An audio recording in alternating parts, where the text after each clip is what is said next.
you're dealing with an addicted generation. This is a big time bomb ticking. This is no accident. Indeed, it is by design. I mean, seriously?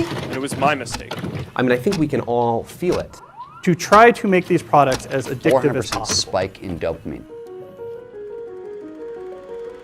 We now know that many of the major social media companies hire individuals called attention engineers who borrow principles from Las Vegas casino gambling, among other places, to try to make these products as addictive as possible. That is the desired use case of these products, is that you use it in an addictive fashion because that maximizes the profit that can be extracted from your attention and data. It literally is a point now where I think we have created tools that are ripping apart the social fabric of how society works. That is truly where we are. The way the technologist Jaron Lanier puts it is that these companies offer you shiny treats in exchange for minutes of your attention and bytes of your personal data, which can then be packaged up and sold. What happened is that the attention economy and this race for attention got more and more competitive. And the more competitive it got to get people's attention on, say, a news website, the more they need to add these design principles, these more manipulative design tactics, as ways of holding on to your attention. You don't realize it, but you are being programmed. Social media tools are designed to be addictive. The actual desired use case of these tools is that you fragment your attention as much as possible throughout your waking hours. That's how these tools are designed to use. Well, we have a growing amount of research which tells us that if you spend large portions of your day in a state of fragmented attention, so large portions of your day where you're constantly breaking up your attention, take a quick glance, do a just check, and just quickly look at Instagram, that this can permanently reduce your capacity for concentration. I am especially worried about this when we look at the younger generation coming up, which is the most saturated in this technology. And it's very addictive because if you pull on the slot machine arm enough, you will win. And you never know which pull will reward you. That's an addictive behavior, and it's dopamine that is driving that addiction. So what happens with social media is Robert Sapolsky, who did the foundational research on this at Stanford, calls it the magic of maybe. When you look at your phone and maybe there's a text there and maybe there's not, and you don't know, when it shows up, that high you get, that's dopamine. It's the magic of maybe. Maybe it'll be there, maybe it won't. When it shows up, you get a 400% spike in dopamine. That is roughly the same amount of dopamine as you're getting from cocaine. It's slightly less than an extremely addictive drug like cocaine. And that's what's happening. We really care what other people think of us. So for example, when you upload a new photo, a new profile photo of yourself on Facebook, that's a moment where our mind is very vulnerable to knowing what other people think of my new profile photo. And so when we get new likes on our profile photo, Facebook, knowing this, could actually message me and say, oh, you have new likes on your profile photo. And it knows that we'll be vulnerable to that moment because we all really care about when we're tagged in a photo or when we have a new profile photo. And the thing is that they control the dial, the technology companies control the dial for when and how long your profile photo shows up on other people's news feeds. So they can orchestrate it so that other people more often end up liking your profile photo over a delayed period of time, for example, so that you end up having to more frequently come back and see what the new likes are. And it's literally rewiring our brain. Even social media, the challenge is, with these terms like Facebook depression and everything. What's that? This is social media depression because whereas everyone's looking at their feed and they're comparing their lives to other people, their highlights of other people's lives. Wow. And there's actually less life satisfaction, more sadness, depression, and stuff like that. And it's interesting because if you think about things that routinely produce a lot of dopamine, alcohol, for example, there's a drinking age, right? We have a drinking age. The alcohol releases a whole lot of dopamine. It makes you feel really, really good. We say, okay, you can have that, but you gotta wait. You gotta be 21 years old. We don't do that with social media. We're, essentially putting highly addictive drugs into the hands of kids before they have any natural defenses against them. And what you're seeing with internet addiction, with social media addiction, it's the same thing over and over. It's people trying to change their state of consciousness with a device, trying to get at the underlying neurochemical chemistry, and it's very, very addictive. And so I would say the problem with the gadgets, and they're amazing things, is that they interfere with they proximately interfere with medium to long-term goals, I would say. And so I think the first thing you have to do to bring them under control is figure out what it is that their use is interfering with. It has to be something important, right? So you think, well, I want to do something important. Well, what is that? Oh, it could be personal. Maybe you want to have a relationship, you want to get married, you want to have kids, you want to have a career that's meaningful, you want to have a life, you want to have an Abrahamic adventure and be the father of nations, let's say. Well, you can't be ratting away on your cell phone and doing that.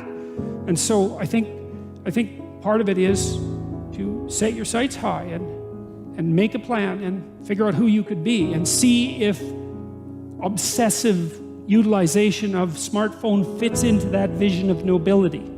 And it will partly, because they're unbelievably powerful communication devices, but so often it's for lack of something better to do, and it also interferes.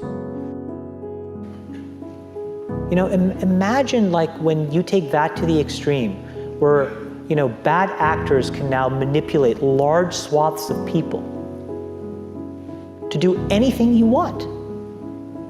It's a really, really bad state of affairs. And we compound the problem, right? We curate our lives around this perceived sense of perfection because we get rewarded in these short-term signals, hearts, likes, thumbs up, and we conflate that with value and we conflate it with truth. And instead what it really is fake, brittle popularity that's short-term and that leaves you even more, and admit it, vacant and empty before you did it. Because then it forces you into this vicious cycle where you're like, what's the next thing I need to do now? Because I need it back. Think about that compounded by 2 billion people. And then think about how people react then to the perceptions of others. It's really bad. So we know from the research literature that the more you use social media, the more likely you are to feel lonely or isolated. We know that the constant exposure to your friends' carefully curated positive portrayals of their life can leave you to feel inadequate and can increase rates of depression. And something I think we're going to be hearing more about in the near future is that there's a fundamental mismatch between the way our brains are wired and this behavior of exposing yourself to stimuli with intermittent rewards throughout all of your waking hours. So it's one thing to spend a couple hours at the slot machine in Las Vegas, but if you bring a slot machine with you and you pull that handle all day long from when you wake up to when you go to bed, we're not wired from it. It short circuits the brain, and we're starting to find that it has actual cognitive consequences, one of them being this sort of pervasive background hum of anxiety. Here's the thing. The world we live in isn't real. Social media isn't real. And by design, social media rewards us for showing our best life. The edited, posed, champagne, Michelin star, holiday, orchestrated best angle of our life, the highlight reel. But you don't ever see real life, the 99% of our lives, the behind the scenes, the unglamorous, unfiltered, day-to-day, bland normality. And you end up comparing your behind the scenes to other people's fake highlight reel and using others as a mirror or benchmark for how you should look, how successful you should be, or how you should live. These fake comparisons will only serve to make you feel inadequate and inferior to something that isn't even real. Research continually shows that comparing your life to someone else's creates envy, low self-confidence, low self-esteem, and depression. You compare yourself to other people every single day, consciously or subconsciously, and no matter what I say, you're not going to stop because comparing one thing to another is a natural human thing to do. Whether we want to admit it or not, a big reason why anything has value is because there's something worse or better to compare it to. Think about it. An old brick of a mobile phone with a big aerial is only considered amazing in a world before the smartphone. The horse and carriage is only considered a phenomenal mode of transport until the car comes along. The answer isn't to stop making comparisons, because unfortunately we can't control that.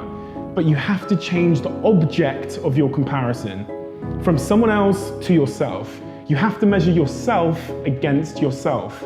And by doing this, you start at a base point where you consider yourself to be perfectly fine exactly how you are.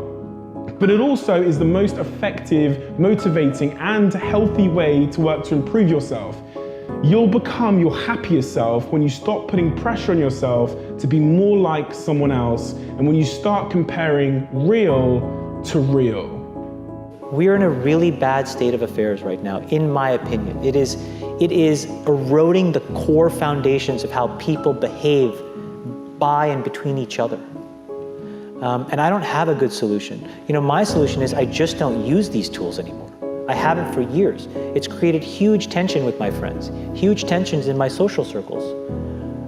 If you look at, like, you know, my Facebook feed, I've posted maybe 2 times in 7 years. 3 times, 5 times. It's less than 10. And it's weird. I guess I kind of just innately didn't want to get programmed. And so I just tuned it out.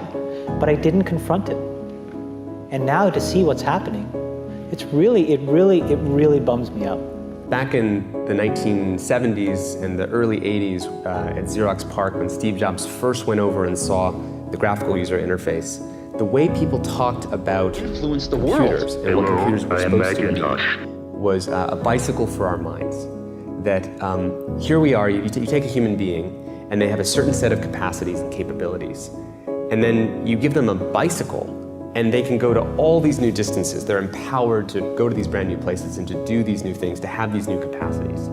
And that's always been the philosophy of people who make technologies. How do we create bicycles for our minds to do and empower us to feel and access more? Now, when the first iPhone was introduced, it was also the philosophy of these technologies. How do we empower people to do something more? And in those days, it wasn't manipulative because there was no competition for attention. Photoshop wasn't trying to maximize how much attention it took from you. It didn't measure its success that way. And the internet overall had been in the very beginning not designed to maximize attention. It was just putting things out there, creating these message boards. It wasn't designed with this whole persuasive psychology that emerged later. If you feed the beast, that beast will destroy you. If you push back on it, we have a chance to control it and rein it in. And it is a point in time where people need to hard break from some of these tools and the things that you rely on. The short-term dopamine-driven feedback loops that we have created are destroying how society works. No civil discourse, no cooperation, misinformation, mistruth. And it's not an American problem. This is not about Russian ads. This is a global problem. Mr. Zuckerberg, would you be comfortable sharing with us the name of the hotel you stayed in last night?